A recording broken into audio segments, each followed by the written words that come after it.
જય વાઘેશ્વરીમાં મમ્મી કિચનમાં તમારું સ્વાગત છે। આજે આપણે સાબુદાણાના પાપડ બનાવવાના છે। તેના માટે મેં કિલો સાબુદાણા લીધા છે અને રાત્રે 3 પાણીએ ધોઈ અને પલાળીને મૂકી દીધા છે। જો પલ્લીને એકદમ સરસ મજાના આપણે સાબુદાણા થઈ ગયા છે। હવે આપણે આને ગેસ ઉપર મૂકીને આપણે થોડીક વાર થવા દઈએ એટલે આપણા એકદમ પાપડ સરસ થઈ જાય। આ બધું એક રસ કરવું પડે ને તેના માટે ગેસ ઉપર મૂકવા પડે। આદુ મરચાં અને ચીલી ફ્લેક્સ આપણે એટલા આદુ અને મરચાં અને આ સુકવણીના મરચાં છે એને ક્રશ કરીને આપણે ભૂક્કો કરી નાખીએ। આ બધાય ઉપયોગમાં લેવાના નથી, જેટલા જોઈએ એ પ્રમાણે કરવાના। આપણે આ મરચાંની પેસ્ટ બનાવી નાખીએ, આપણે આદુ મરચાંની।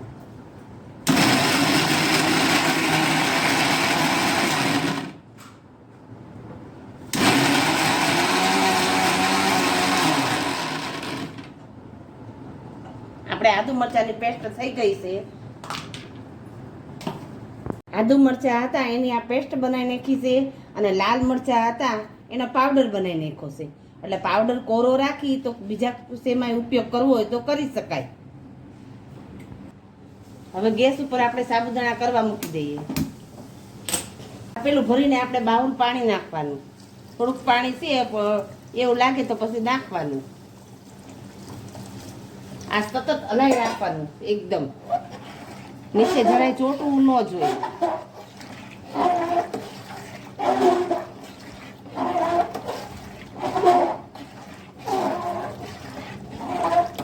આપણે આ પેસ્ટ બનાવી હતી એ પેસ્ટ આપણે એડ કરી દઈએ, 1 ચમચી ભરીને નાખી। અને આમાં આપણે મીઠું પણ એડ કરી દઈએ, સ્વાદ અનુસાર મીઠું જોઈએ તો પછી એડ કરાય।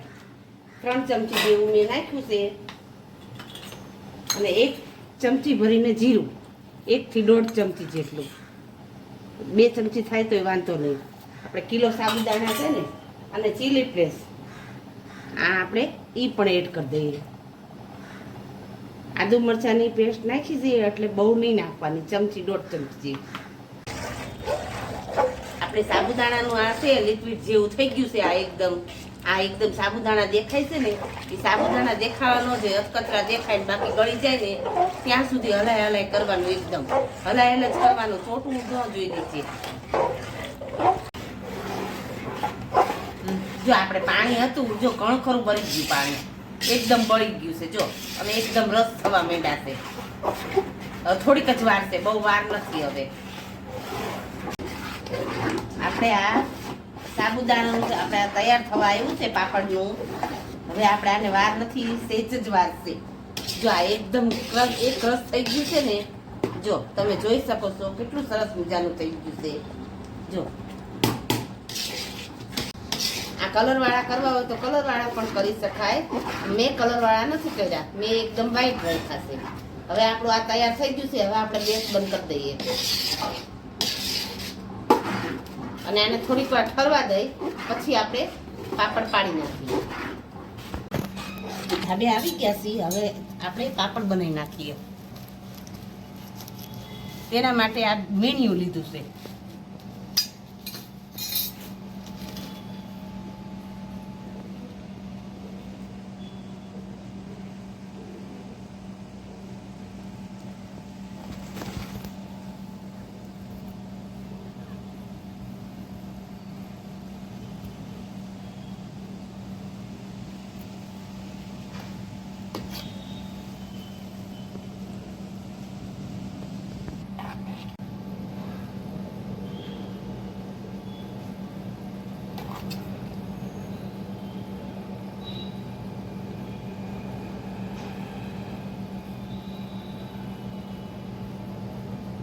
હવે આવી રીતના આપણે બધા પાપડ પાડી નાખીએ।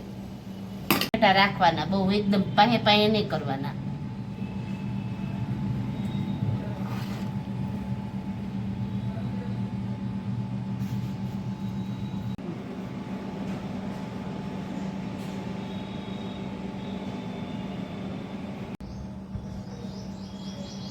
હવે આપણે સાબુદાણાના પાપડ આપણે તડકામાં સૂકવી નાખ્યા છે। આને 2 દિવસ તડકો ખાવા દેવાનો, તડકો સુકાવા દેવાની, પછી આપણે તળી નાખવાની। પછી આને છે ને સાંજે બધાય પાપડ છે એ બધા ઊંધા કરી નાખવાના, એટલે આપણે એકદમ જલ્દી સુકાઈ જાય. આપણે સાબુદાણાના પાપડ બનાવ્યા હતા તે એકદમ સુકાઈ ગયા છે. હવે તેને આપણે તળી નાખીએ. આપણું તેલ પણ આવી ગયું છે.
હવે આપણે સાબુદાણાના પાપડ આપણા તૈયાર થઈ ગયા છે. આને સાબુદાણાનો ખેરો પણ કહે અને સાબુદાણાના પાપડ પણ કહે. આ એકલા સાબુદાણાના હો, બટેકા કંઈ નહીં ભેગું, એકલા સાબુદાણાના પાપડ છે. જો તમને અમારી રેસીપી પસંદ આવી હોય તો અમારી ચેનલને તમે સબસ્ક્રાઈબ કરજો.